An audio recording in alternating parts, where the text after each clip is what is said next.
Every audience is being trained. And what you train them to do is down to you. Just like Chancellor here, who, stay, good boy, is trained on stimulus, response, reward. So the stimulus, stay, he stays, good boy, he gets the reward. And he learns that he gets rewarded for certain behaviors. And so he continues to do those behaviors. Stay, good boy. Every single piece of content that you create, every single call to action, everything you put out into the world that engages with your audience is essentially training your audience how to respond. Now, if I want my audience to buy from me, I have to train them to buy from me. I have to build a transactional relationship with my audience. Good boy. As you can see, repetition, consistency. Chancellor knows what he's going to get. He knows the drill. I've done it with him so many times that he knows if he stays and he's a good boy, gently. He's learning gently as well because sometimes he tries to take my fingers off by mistake. But he learns that if he stays and he's a good boy, he gets the reward. Your audience are learning too. And there's two main loops that I see with coaching audiences. There is the transactional loop, the one that you want them to be in. And there is the consumerism loop, the one that you definitely don't want them to be in. So the transactional loop is when your audience initiates a transaction with you and they get a win and they feel rewarded and they want to do it again. Now, if you only have one program, you only have one way of developing that transactional relationship, and that is the people who come and join your main program. But you could also have people, good boy, who are not ready to join your main program, but are ready to be a buyer of some sort and are ready to transact with you and start building that transactional relationship. So imagine you have two coaches. One of them creates a lot of content. They give away a lot of free value. They give away a lot of information. They effectively coach people for free. The person on the other end of the screen is starting to learn, I come to this person's page, I get free value, I feel good, and then I go and implement what I've learned. And the loop is consumerism. The loop is not, I pay this person and I get a result. The loop is, I go to this person's page, I consume their content, I feel good, and I probably don't get a result, because let's be real, how effective is free content really? Not that effective. Good boy, Chancellor. At the end of the day, we're all just monkeys or dogs or whatever. And your business and the people who buy from you, our psychology is all the same. We're basically monkeys. And we can be trained, and we can train others to do what we want or to act how we want. And it all comes down to the reward or the incentive. And if somebody buys something small for me for 25 euros and it's valuable to them and they get a result, they're much more likely to come back and spend 50 euros or 100 euros or 1,000 or 5,000. I'll give you an example of this in real life. So building a transactional relationship with your audience and being able to effectively get somebody into motion and get started spending with you is one of the best things that you can do. So I ran a personal branding 3-part series a few months ago, and it was 97 euros to join. And I had 4 people join. 4 people who probably wouldn't have signed up for my main coaching at the time. And off the back of that, one person came and paid me 2K up front, and one person paid me, I think, 1,200 euro over a few weeks. Now, those 2 people would not have paid me 2,000 euro or 1,200 euro had they not built a transactional relationship with me and also seen the value that the 97 euro thing could provide. So one of the worst things that you can do for your content is to just post free content all the time and to basically give your audience everything without them having to work for it. And they get rewarded for just showing up. and consuming your content, when the reality is you want to reward them when they earn it. Stay. Good boy. When they earn it and they do the thing that you want them to do. So if you cannot keep your audience engaging in transactions with you, they just see you as another content creator. You're like someone who just entertains them. And you're just someone that they kind of go to for free information. But when they're going to buy, they go to someone they have a transactional relationship with, because that's normal.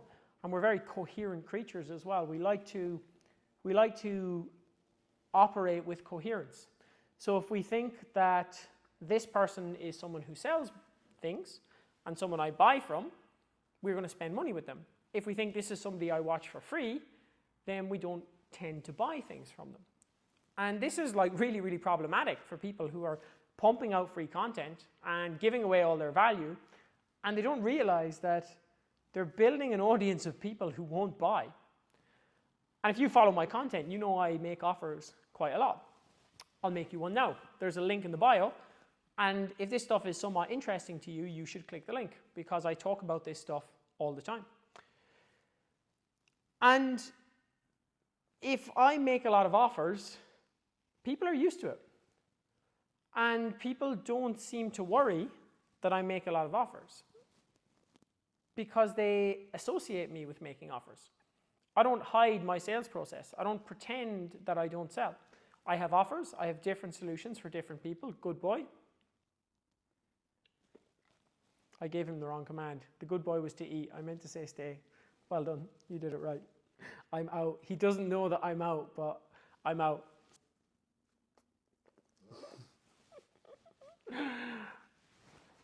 If I make lots of offers, it's fine. People associate me with making offers. I don't hide it. But if you're someone who doesn't make offers and you try and hide the sales process, when you do start making offers, people will actually look at it as strange or weird or something they're not expecting.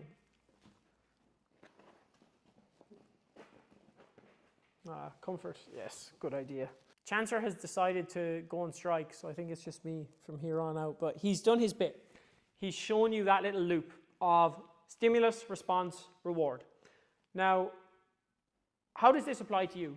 And why are some people losing transactions and losing sales and losing clients and customers because of the type of content that they create? So if you take this and you apply it to your audience, you've got stimulus, response, reward.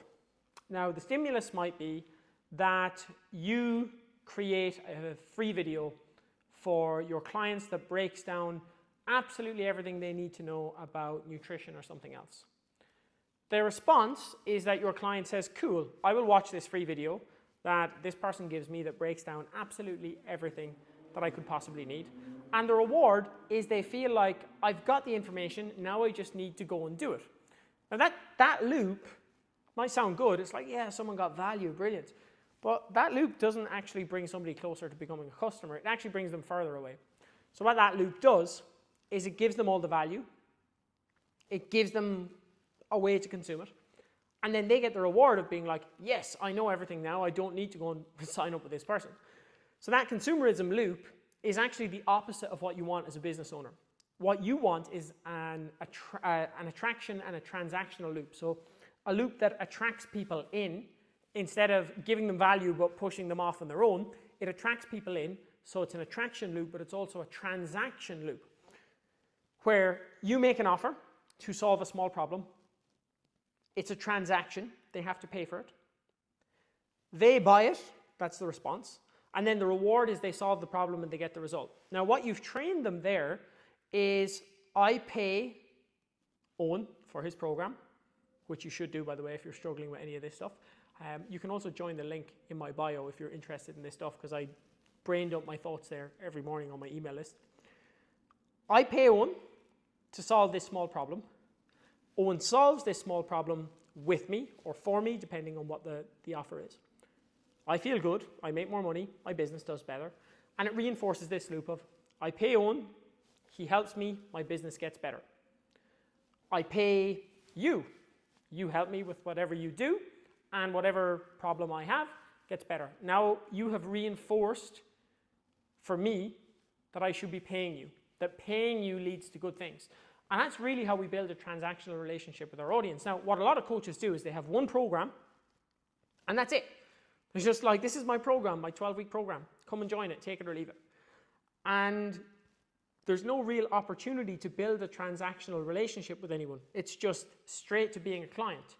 They don't actually have any way of accumulating transactions. And if you have people who spend some money with you over and over and over again, usually what happens is you take them off the market, so they stop spending money with other people. They start spending more money with you if you're doing a good job, and they end up staying with you a lot longer. And a lot of my clients stay with me for a long period of time, but they also buy other things. They upsell for more support. They upsell to join masterminds. They upsell for other things. I even had a client pay to fly out and stay in this apartment with me for a week and work on his business. Kind of crazy offer. I just priced it like a holiday and was like, anyone want to take this? And one of my current clients said, yeah, I'll do that. And it was massively valuable for him. So once you can actually get people transacting and, of course, delivering value, you have to be good at what you do and you have to actually make your offers worth it for the client. But if you can do those things, you can build a transactional relationship with your audience. Another example here is coaches who are scared to sell. Like, if you are scared to sell, if you want to hide the sales process, if you want clients to just come to you, if you have any issues with like having an outbound conversation with somebody and making them an offer, your business is going to really suffer because you have to be comfortable selling. You have to be comfortable being transactional because there will be plenty of other people out there who are comfortable with it, and they are going to build a transactional audience when you're building an audience of consumers who consume your stuff, they engage with you, they like you, but they never pay you. Whereas if you build a transactional audience and a transactional relationship with your audience, it's not so much about who likes your stuff or views or comments. It's more so about who's watching and getting ready to buy. And for me, I am not big on like trying to get in front of a ton of people. I kind of do anyway, just for some reason my Instagram posts have been getting a lot of traction recently, but I've not been particularly trying to. Most of my posts are circulating around my offers and what I do and what I sell. They're pretty transactional overall, but people know what they get. They understand that I make a lot of offers. I have no problem selling because I know I can solve problems, and I know that the problems I solve are valuable, so I charge what I think is a decent rate for them. And people come and they pay and they get results. And I have a transactional relationship with my audience. And I have no problem turning off the people who are not going to pay me. So sometimes, someone speaks to me and they say, oh, but if you're always selling and always talking about your program, you will turn off a lot of people. I'm like, yes, but the people you turn off are the people who weren't going to pay you. And what are we here for? Are we here for getting paid and building a business? Or are we here to be liked by everyone? And, if we're here to be liked by everyone, we have no chance anyway, because that's never going to be the case. But if we're here to build a business, we really just want our content and our messaging to find the people who want to transact with us and to build a transactional relationship with them, because that allows us to increase lifetime value. That's correct. I thought Chancellor was going to chip in, but he's just shifting over in the seat. It allows us to increase lifetime value. It allows us to build deeper relationships with our clients. And it actually allows us to be better coaches, by the way. Like, in order for you to have these micro transactions, you need to solve micro problems. So I'll give you an example of what a micro problem might look like.